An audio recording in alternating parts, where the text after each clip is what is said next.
Hello sisters family, तो स्वागत है आपका आपके अपने चैनल पर। रामू अपने गांव का सबसे अमीर किसान था। उसके पास लगभग 100 एकड़ की जमीन थी। उसके दो बेटे थे, कालू और श्यामू। एक दिन रामू अचानक से बीमार पड़ जाता है और लगभग 6 महीने तक उसका ट्रीटमेंट चलता है। फिर डॉक्टर उसे जवाब दे देते हैं कि उसके पास सिर्फ 1 महीने का टाइम बचा है। रामू अपने दोनों बेटों को अपने पास बुलाता है और कहता है कि मेरे पास सिर्फ 1 महीने का टाइम बचा है, इसलिए मैं कुछ जायदाद तुम्हें दूंगा और कुछ जायदाद चैरिटी पे दान कर दूंगा। तो तुम्हारे पास जायदाद लेने के 2 ऑप्शन है। पहला ऑप्शन है कि तुम्हें 10 लाख रुपए एक साथ मिल जाएंगे, और दूसरा ऑप्शन ये है कि पहले दिन मैं तुम्हें सिर्फ एक पैसा दूंगा, फिर अगले दिन उसका दुगना करूंगा, फिर अगले दिन उसका दुगना, ऐसे दुगना करते करते मैं उसे 30 दिन तक लगातार दुगना करूंगा। क्योंकि कालू अपने आप को बहुत चालाक समझता था, इसलिए उसने पहले वाला ऑप्शन चुना जिसमें उसे एक साथ 10 लाख रुपए मिले। पर श्यामू थोड़ा स्मार्ट था और वो कंपाउंडिंग की पावर को जानता था, इसलिए उसने सेकंड वाला ऑप्शन चुना जिसमें पहले दिन उसके बीमार पिता ने उसे सिर्फ 1 पैसा दिया, दूसरे दिन 2 पैसे, तीसरे दिन 4 पैसे और चौथे दिन 8 पैसे। और ऐसे ही करते करते 20 दिन हो गए और श्यामू को सिर्फ 5000 रुपए मिले थे। ये देखकर कालू बहुत खुश हुआ। वो श्यामू को इडियट समझकर उसका मजाक बनाता। फिर अगले 6 दिन के बाद यानी 26वें दिन उसके बीमार पिता ने उसे 3 लाख रुपए दिए, फिर 27वें दिन 6 लाख रुपए दिए और 28वें दिन 13 लाख रुपए दिए। ये देखकर कालू के पसीने छूट गए। 30वें दिन 1 पैसा डबल होते होते 53,58,709 रुपए हो गए थे। तो दोस्तों ये है कंपाउंडिंग का मैजिक। कंपाउंडिंग को आइंस्टाइन ने दुनिया का 8वां अजूबा भी कहा है, जिसके स्टार्टिंग में तो कोई ग्रोथ नहीं दिखती, पर कुछ ही टाइम बाद एक्स्ट्रा ऑर्डिनरी ग्रोथ मिलती है। तो कंपाउंड की पावर को हम थोड़ा और डीप में समझेंगे डैरन हार्डी की बुक द कंपाउंड इफेक्ट से। दोस्तों कंपाउंड की पावर सिर्फ पैसे में नहीं बल्कि आपकी हेल्थ में, आपकी हैबिट में और इस नेचर पर भी काम करती है। तो दोस्तों ऐसा ह्यूमन हम लोगों को नंबर ज्यादा समझ में आते हैं। तो कंपाउंडिंग एक ऐसी चीज है जो हमारे प्रिंसिपल अमाउंट पे मिलने वाले ब्याज पर भी ब्याज देता है। अब जैसे मान लो आपके पास 100 रुपए हैं और उस 100 रुपए पर मिलता है आपको सालाना 10% का कंपाउंडिंग ब्याज। तो पहले साल आपके 100 रुपए का 10% हुआ 10 रुपए ब्याज। अब दूसरे साल आपका ब्याज उस 100 रुपए पे नहीं बल्कि 110 रुपए पे लगेगा। तो दूसरे साल 110 रुपए का 10% ब्याज हो जाएगा आपका 11 रुपए। फिर तीसरे साल 121 का 10% हो जाता है 12.1 रुपए। और यही प्रोसेस आगे चलता रहता है और आपको ब्याज पर ब्याज मिलता रहता है। तो चलिए इसके पहले स्टेप पर बढ़ते हैं, the big idea of compound effect. दोस्तों कुछ छोटे और स्मार्ट डिसीजन अगर आप लॉन्ग टाइम पीरियड तक करते हो तो वो बहुत ज्यादा फायदेमंद होते हैं एक बड़े और शॉर्ट टर्म के डिसीजन के मुकाबले।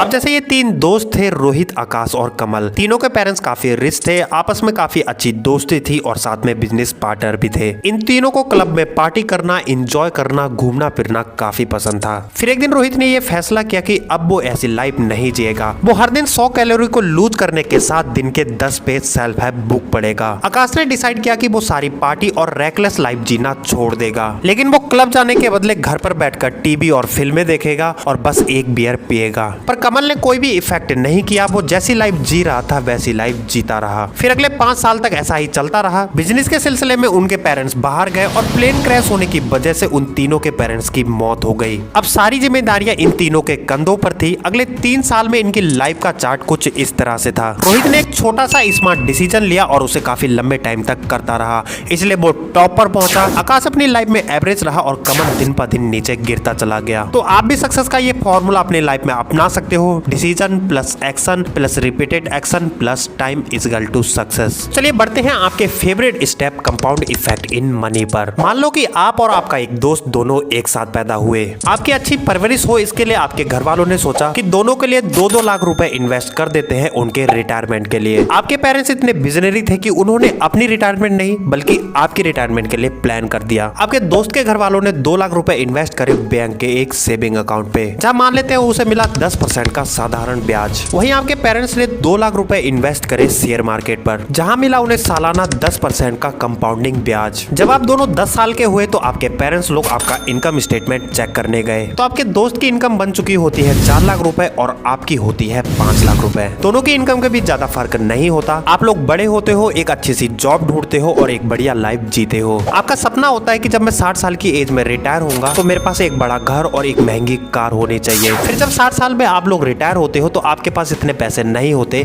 कि आप अपनी इच्छाओं को पूरी कर सको। तो आपको याद आता है कि आपके पेरेंट्स लोगों ने आपके पैदा होते ही 2-2 लाख रुपए इन्वेस्ट किए थे। आप बैंक जाते हो और अपना इनकम स्टेटमेंट चेक करते हो। आपका दोस्त जिसका पैसा साधारण ब्याज पर लगा था उसके होते हैं 14 लाख रुपए और आपका पैसा कंपाउंड इंटरेस्ट से ग्रो होता है तो सोचो आपका अमाउंट कितना बन चुका होगा। 20 लाख, 25 लाख, 30 लाख, 45 लाख या फिर 50 लाख। आपका कोई भी अमाउंट इसमें से नहीं बना होगा, बल्कि आपका अमाउंट बन चुका होगा 6 करोड़ 89 लाख रुपए। आप इस पैसे से एक बड़ा बंगला खरीदते हो, एक कार खरीदते हो और अपने डिजायर को पूरा करते हो। Compound effect in health. अब आप लोग ये तो समझ गए होंगे कि कोई भी ऐसा इंस्टेंट नहीं है जो आपको रातों रात सक्सेसफुल बना सके। अगर आप कंपाउंड का फायदा लेना चाहते हो तो आपको अपने काम में कंसिस्टेंट और पेशेंस तो रखना ही होगा, और यही चीज आपकी हेल्थ के लिए भी है। जब आप स्टार्टिंग में जिम जाने की सोचते हो तो आपका मन ये सोचकर डरता है कि मुझे डेली जिम जाना पड़ेगा और वहाँ बहुत ज्यादा मेहनत करनी पड़ेगी, और इसकी वजह से आप लोग कभी जिम जा ही नहीं पाते। तो अपने दिमाग से कहो मुझे वीक में 7 दिन नहीं, बस 3 दिन ही जिम जाना है। 3 दिन जिम जाते जाते कब वो 4 दिन में बदल जाएंगे और वो 4 दिन कब आपके 7 दिन में बदल जाएंगे आपको पता ही नहीं चलेगा। आप लोग कुछ और भी ट्राई कर सकते हैं, जैसे अपने डेली के टाइम से 30 मिनट पहले सोने की कोशिश करना। जब भी कुछ मीठा खाने का मन हो तो फ्रूट जूस पी लेना। हो सके तो ड्राइविंग के बदले पैदल चलने की आदत डालो। ऐसी ढेर सारी चीजें हैं जिन्हें हेल्थ के लिए आप कंपाउंड इफेक्ट का यूज कर सकते हो। Compound effect in nature.